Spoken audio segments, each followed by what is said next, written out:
Today we are joined by four of Impetus's brightest young female talents who are reporters, photographers, and content creators on women's football. They are all also a part of our editorial team. I'm Genevieve Henry, and here with me are Aimee Reynolds, Morganna King, and Freya Ward. Thanks so much for joining us, guys. Good to be here. Hello. Hi. Hi. So I got into football, I would probably say, because of my brother, because he was always a massive Arsenal fan, and we used to play football in the back garden. But I think the first football game I ever went to was a Swansea City game with my granddad, because he's a big fan and he's got a season ticket. But in terms of women's football, I didn't get into that until the 2022 Euros, because my uncle asked if I wanted to go to a game, and I was like, okay, we'll see what this is about.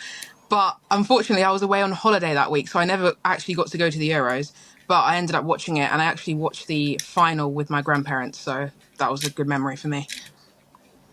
For me, I was born into football. My whole family played it, so I've been playing football since I was about 4.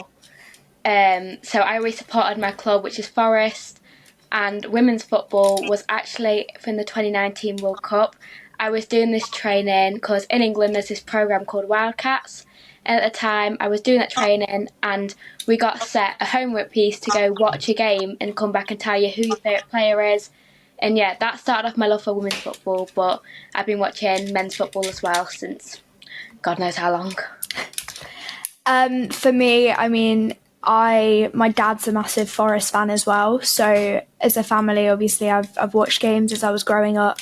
I was always a dancer, so I never really had time to watch as much football. But, you know, I'd always try and go to pre-season games if I could. And, I'd always watch, the Men's World Cup and the Men's Euros. And then, similar to Morganna, really, when it got to the 2022 Women's Euros, obviously it was in England, so it was a big thing for English kind of culture. I saw that we were playing. I kind of started watching when we beat Norway 8-0. And I obviously saw the big scoreline and I thought, wow, you know, in a major tournament, this is something really exciting. So then I started watching from there, and then I guess I got a little bit obsessed, and here we are. So I got into football. I've been playing since I was very little on teams and stuff. But in 2015, my dad took my sister and I to a game that was supposed to be the USA versus Australia. But Australia ended up boycotting that game in their fight to get equal pay, and I ended up seeing Haiti versus America. But I heard about them boycotting for equal pay, and I was like, that is the coolest thing I have ever heard. And I became pretty into the Matildas, but I didn't really have an opportunity to watch them until the 2019 Women's World Cup. And since then, I've just had nothing else to do with my life other than women's football. So the next question is, did you grow up playing football, and what position? And what was your experience like as a kid playing football? I did not grow up playing football. I mean, unless you count with my brother, but I would always go down and watch my brother play. That's the memory I have of watching him play rainy days. But I ended up playing when I was a teenager. So I ended up playing centre mid, which I'm not really sure why, because I hate running. So I don't know why I'm in that position, but yeah, I don't know. I just love that ever since, to be honest. I grew up playing football. I've played every single position going. I broke my arm playing in net. I've been striker. I'm currently right back or centre mid. And I don't know, it was always hard because I grew up playing with a boys' team. I was the only girl on the school team. So I've experienced playing with a girls' team. I've also experienced playing with boys. So grown a lot on from boys and now girls. But yeah, I've always loved it. For me, I mean, as I mentioned earlier, I used to be a dancer, so it literally couldn't be any more opposite. I mean, I played a couple of games for my school team. I feel like my calling, if I was a football player, would be to be a goalkeeper. But unfortunately, I'm too short for that, so that's never happened. But when I played for my school team, I think I kind of played on the wings because I was little, so I think they hoped that I could kind of get in where people couldn't see me. I don't really know how that worked, but yeah, but not really. I never really played, and then that's actually kind of the fact I didn't play kind of brought on my love for football media, because I knew I wanted to be involved in some sort of way. I knew I wanted to be involved in the media in some sort of way, but obviously being a footballer probably wasn't going to be the best idea since I had like no experience, and at this point I was like 15 years old, so I started doing media stuff, I guess. So I have been playing football, like I said, since I was little, and I've been a center back my whole life, and I love it. I love to, just like slide tackle, take their legs out. But I've played all over. My favorite game ever was when I was like 7, and I played goalie for one half, and then I scored a hat trick in the other half. I think that was the highlight of my whole life. So what's your favorite football memory? Oh my God. Can it be like to do with media? It can be or anything you want. Anything. I can't even think. Okay. Favorite football memory. Okay. I have one. So it's kind of recent. Last year on my brother's birthday, there was a Champions League game, Arsenal against Lens from France, and he had ended up getting a ticket on the ticket exchange for that game, and I thought, okay, that's great that he's going because it's his birthday, 29th of November. But then he ended up surprising me with tickets. Even though it was his birthday, he surprised me with a ticket for me to go to that game. So that was actually my first Champions League game for Arsenal, because obviously we'd been out of it for 8 years, and I think we won it 6-0. So yeah, I think that was one of my favourite football memories. Mine is probably the final of summer at Wembley, England versus Brazil. When it came down to penalties, I love a penalty shootout. It just excites me so much, and watching us win a trophy as England was honestly one of my favourite highlights so far. For me, it would definitely have to be being out in Australia for the Women's World Cup last year. Although obviously the final didn't go the way that we had wanted it to go, and a couple of tears were shed, it was a really nice kind of experience to watch the Nigeria game, the Colombia game, and the Australia game, as well as, the Spain final. But yeah, the final was probably my favourite game of football I've ever watched, apart from the result. Like, the fact that I got to watch England women play in a World Cup final, I don't think I'll ever be able to get over that. Mine memory. is also in Australia. My dad and I went out, and I actually met Freya there and a few other people who work for Impetus. And seeing Australia beat France on penalties was the absolute greatest moment of my entire life. I think about it all the time. I got to meet Claire Hunt. I got to just witness Courtney Vine scoring that penalty and the entire stadium erupting into absolute chaos. It was so amazing. So how did you guys start to work for Impetus? So I actually have Aimee Reynolds to thank for that, because I think it was about last June-ish, she was just telling me about Impetus and how she was doing stuff for them, and then she was like, oh, you should join. So I ended up, I think I messaged Ben on the Impetus account, basically telling him a little bit about myself, saying that I did a bit of photography. I ended up joining it, and then we had that summer of the Women's World Cup where we just got to liaise with other members who were actually at the World Cup in Australia, or me and Aimee would make videos about the different games. So I think that's another favourite memory for me as well, because I like doing those videos. But yeah. I started working, it was around April 23. Some of my friends were joining, Freya for one of them, and I wanted to do football media.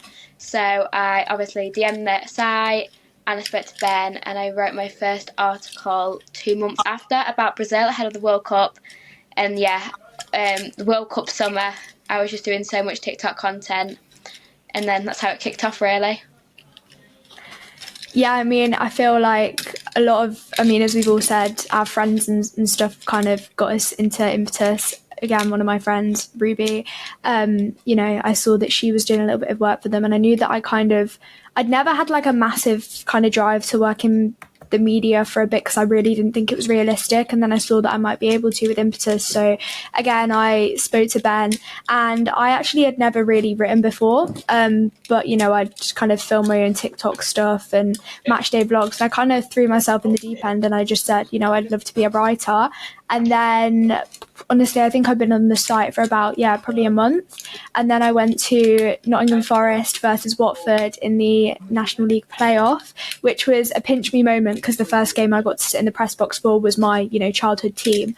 And And yeah, we lost that game, but it was still a great experience, and I think something that I'll definitely remember forever. My story is a little bit different. I didn't know anyone who worked for Impetus because I don't have the same accent as you all, but I had just been posting my work on Twitter for a couple of months, and Kieran reached out and he just said, "I work for this website. We'd love for you to come on board." And about a month later, in May 2023, I wrote my first article. It was about Caterina Macario, and it went really well. And since then, I've been writing an article a week, and I just, I love it so much. So what do you do for Impetus? Do you write, edit, content creator, photography? What do you do? I think I might be all of the above. I think I've tried my hand in all of them. I think, I started off writing, did TikTok content. I also did photography as well because I used my granddad's old camera because he used to do photography himself. So, I had an opportunity to do that. I've been able to go to St. George's Park to photograph the Lionesses. So that was really good. But I've done everything really. Yeah, I'm the same. I'm a bit of everything because I started off writing. So I wrote about 4 or 5 articles for Impetus. I've done a lot of content creating for the TikTok, and I had the chance to go to a championship media day with Freya, and we made content there. I've done photography. I've photographed a few Sheffield United games in the Women's Championship and the Lionesses, and I also edited. Last season, I edited the WSL press conferences. So, yeah, I'm a bit of everything. Okay, I would love to say that I do a bit of everything too, but if you try and get me behind a camera, the pictures are going to be horrendous. So I'm not a photographer, but I started out writing, of course, and that's kind of still mainly what I do. I definitely have more of an interest towards content creation, and that's something that I do. As Aimee previously just said, we went to the Women's Championship Media Day, and whenever we go to St. George's Park, I've been lucky enough to go a couple of times because it's local to me, and I always try and push to get some content, and it's nerve-wracking because I'd never done it before, but for me, I kind of would say I'm like a journalist, content creator sort of thing, but definitely not a photographer for me, I can assure you of that. So I am mainly a writer as well. 90% of what I do with Impetus is writing. I love photography, and I have photographed one game actually just last week, Chicago Red Stars versus Orlando Pride, which is such an amazing experience, but I don't live near any professional soccer to actually be able to take pictures of. So I don't really have that opportunity, but I love photography. And then I'm a very reluctant content creator. I'll do it, but I hate it, and I'm so embarrassed. But I also help to host and produce this podcast, and I am an editor. So what has been your proudest moment working for Impetus? I think there's a lot to choose from because I feel like every opportunity is pretty proud because obviously the doors that it opens. But if I had to pick one, it would probably be the Lionesses at St. George's Park, or one of my first games that I covered. I think it was Wales. I can't remember who they were against now. It was a while ago. I think it was last year. At the Cardiff City Stadium. That was a proud moment for me because my uncle was a Cardiff City fan and my whole family supports Wales, and obviously so do I. So I think that was just a really proud moment to be covering that. I wrote an article about the game and I was in a presser with the Wales manager at the time, Gemma Granger. So that was just a proud moment for me to be covering my country. So yeah. I've got so many different moments for so many different reasons. One of them would be doing my first ever interview. I interviewed at the Championship Media Day, which was massive for me because I've been wanting to do my interview for a while, but I've been too scared. But also the Lioness Media Days, being able to get the opportunity to cover these events is just massive to me, and it's something I'll always appreciate. For me, on a personal note, it would be my first game in press at the City Ground a couple of weeks ago. My entire family and family friends are all big Forest fans, so to be able to do that and make them proud, make myself proud was really nice. Sitting in a press box at your childhood club is something that not everyone gets to do, so I'm really lucky to be able to do that. And then also, probably one of my proudest moments and my favourite moments would be my first ever Lioness Media Day as well. I know we've all said that, but yeah, I feel like I've been, as I said, I've been lucky enough to go a few times now, which I will never, I'll never take that for granted. But, having the opportunity to interview and to film content and to sit in press conferences with the England women's national team is something that to be able to do on a regular basis or even just once is something that I'll never ever take for granted. I'd say mine was probably my photography. You're good. Sorry about that. I'd say mine was probably photographing Chicago Red Stars versus the Orlando Pride just last week. Getting to stand like 5 inches away from Marta, I nearly passed out. Oh my God, that was incredible. But other than that, being in Matilda's like press conferences, I was like one of 2 people on a Zoom call with Mackenzie Arnold, and I was like, how is this real? That was such a pinch me moment. And, just being able to have all these opportunities to go to media conferences and just interview players on the podcast and stuff. Yeah. So do you guys want to keep working in football media? What are your career aspirations? I think my main career aspiration is quite far off in the distance, is that I want to be a manager of like a football team, so a club or country. But more shorter term, I would say I think I would love to work in the media department at a club or national team. I'm so undecided on what I want to do. I want to be a social media manager for a sport club, not necessarily just football, just any sort of sport, because I'm a massive sport person. It's all I live and breathe it. But then I don't know if I'd want to do more photography in that or maybe content creation. I've not quite decided. For me, I know I definitely want to continue to work in the media. Doing what exactly, I don't necessarily know. Obviously, I feel like a big thing that has kind of come into the forefront recently is content creation. Now, I don't know if that's something that I 100% want to do. I study business at the moment, so kind of maybe working behind the scenes in football, or as, running social media for a club, or even just kind of freelancing around the world of football is kind of something that I really want to do, definitely short term and hopefully long term. For me, yeah. I'm kind of similar to Morganna. I definitely want to work for a club, maybe in their like media department, but I would love to be able to work for a company and just keep writing and photographing and doing whatever they want me to do. I just want to talk about women's football. So do you guys have like a favorite journalist or someone who inspires you in the media? I think the person that inspires me most is probably my friend Rihanna Perara. I've watched her since she started up her TikTok account in 2022. And I think, she's just a big inspiration to me because she just loves women's football. She lives and breathes women's football, or just football in general. And she just wants to increase its visibility as much as she can. And it's just refreshing to see someone, who just loves the job so much. Rihanna is definitely up there for me as well. Obviously, after the Euros, I saw she was creating content and I knew I wanted to do that. I wanted to be up there and do that as well. But another one would definitely be Carney. She has always been a massive inspiration for me. And when I see her on TV, just covering games, it's just like, I want to do that maybe one day. Yeah, massive for me. Okay, right, this is going to sound like a Rihanna fan page, but of course, in the like content creation scene in women's football, everyone kind of knows Rihanna, so of course she's kind of an inspiration to me, and it's lovely that I've got to cover some games and media events with her. Again, Aimee mentioned Carney. I do love Carney. I think when I'm watching a game and it's on like ITV or Sky and Carney's commentating, I always just really I will sit and properly listen to what she's saying, because even if it's a men's game, if I'm not 100% listening and then I hear it's Carney, I will listen, because it's something that, I don't know, I just feel like I really value what she has to say. And I was really lucky to meet her. I was with Aimee actually, and I don't get starstruck a lot anymore, especially, having the opportunities that we do. Sometimes you have to kind of keep your professional hat on and not always get all shaky and whatever. But when I met Carney, I did kind of forget how to speak.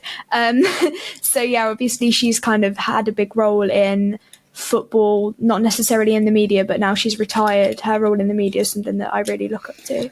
Mine would probably be Sam Lewis, who is an Australian writer, and she is one of the people on the Far Post podcast.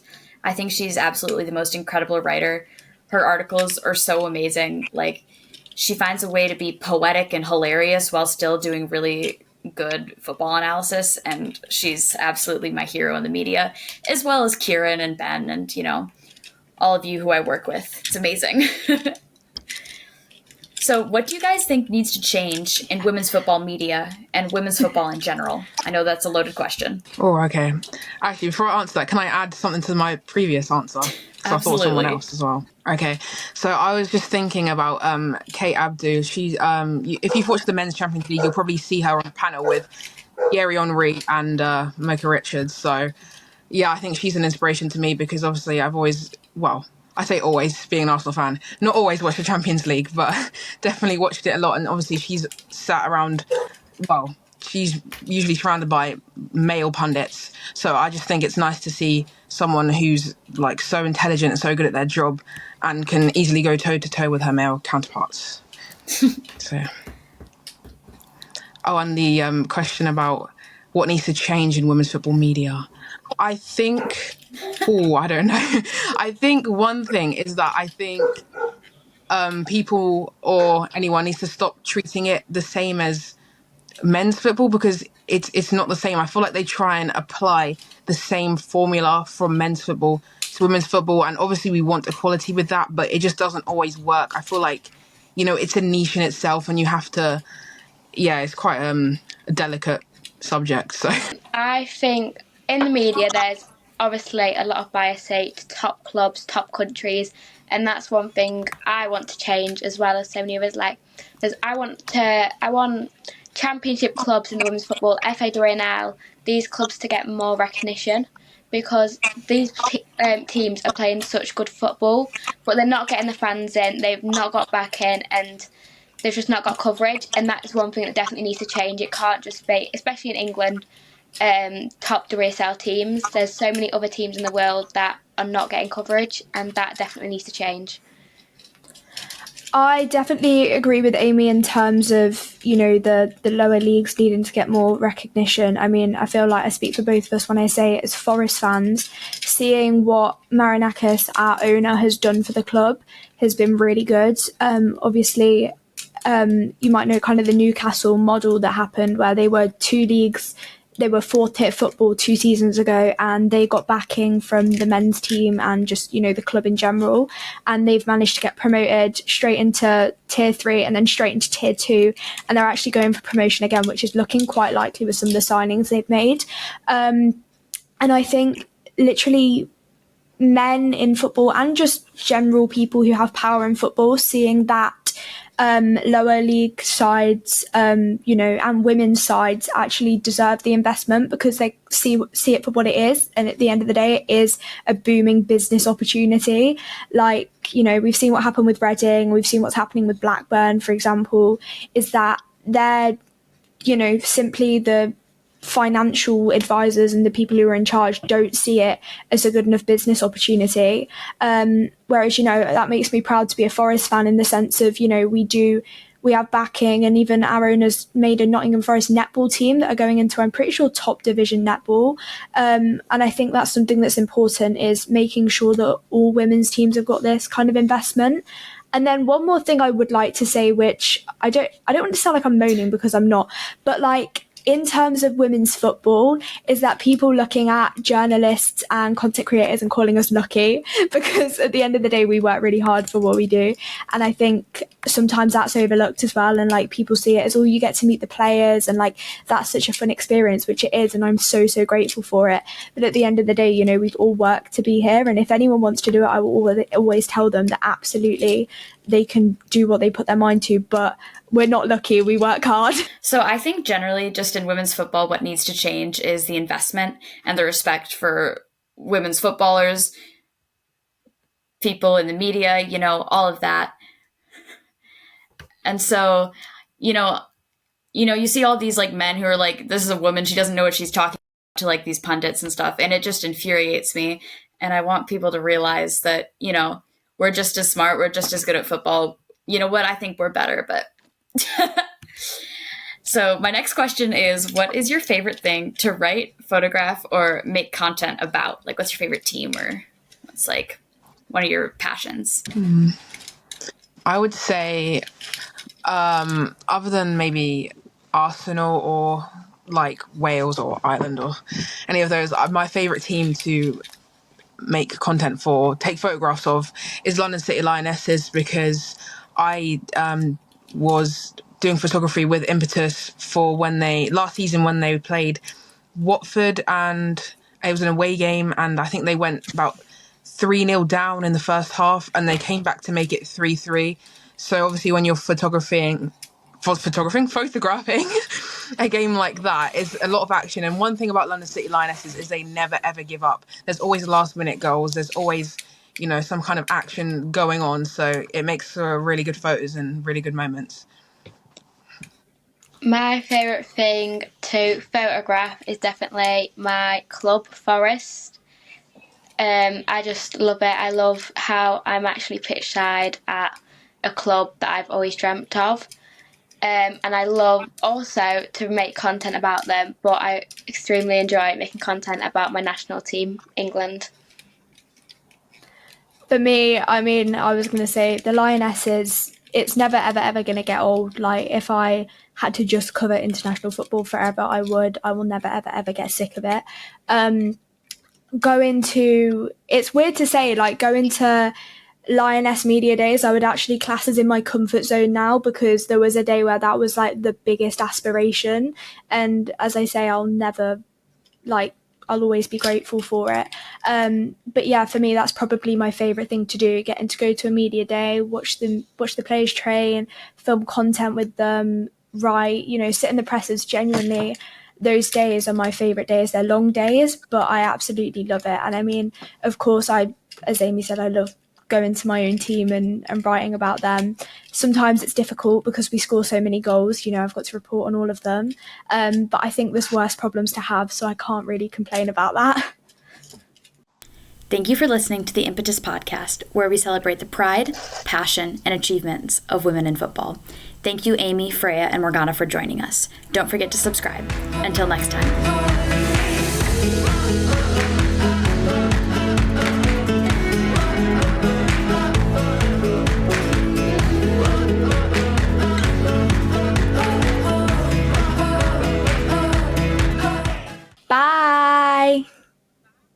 Bye.